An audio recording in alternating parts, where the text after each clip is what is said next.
નમસ્કાર દર્શક મિત્રો, આપ નિહાળી રહ્યા છો N24 ગુજરાતી ન્યૂઝ। વાગરા આમોદ મુખ્ય માર્ગ પર ટ્રક ફસાતા ટ્રાફિક જામ, વાહન ચાલકો પરેશાન।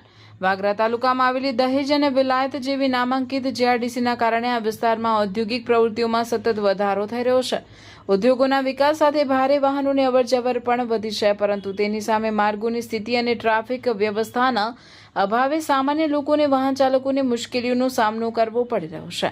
તાજેતરમાં આમોદથી વાગરા તરફ જતા મુખ્ય માર્ગ પર કેરવાડા ગામના બસ સ્ટેન્ડ નજીક એક ભારે ટ્રક રોડની સાઈડમાં ફસાઈ ગઈ હતી। ટ્રક ફસાઈ જતા વાગરા અને આમોદ તરફ આવજા કરતા અનેક વાહનો રસ્તા વચ્ચે અટવાઈ ગયા હતા। ટ્રકને હટાવવા માટે ક્રેનની મદદ લેવાની ફરજ પડી હતી। ટ્રક હટાવવાની કામગીરી દરમિયાન મુખ્ય માર્ગ પર લાંબો સમય સુધી ટ્રાફિક જામની સ્થિતિ સર્જાઈ હતી, જેના કારણે વાહન ચાલકોએ કેરવાડાના વૈકલ્પિક માર્ગનો ઉપયોગ કરવો પડ્યો હતો। પરિણામે મુખ્ય માર્ગ ઉપરાંત વૈકલ્પિક આંતરિક માર્ગો પર પણ વાહનોની લાંબી કતારો લાગી ગઈ હતી અને મુસાફરોને ભારે હાલાકીનો સામનો કરવો પડ્યો હતો। ઔદ્યોગિક એકમોમાંથી દરરોજ પસાર થતા ભારે વાહનોના વધતા ટ્રાફિકને ધ્યાનમાં રાખીને માર્ગોની સ્થિતિમાં સુધારો કરવા તેમજ યોગ્ય ટ્રાફિક વ્યવસ્થા અને આયોજન કરવા સ્થાનિકો દ્વારા માંગ ઉઠી રહી છે।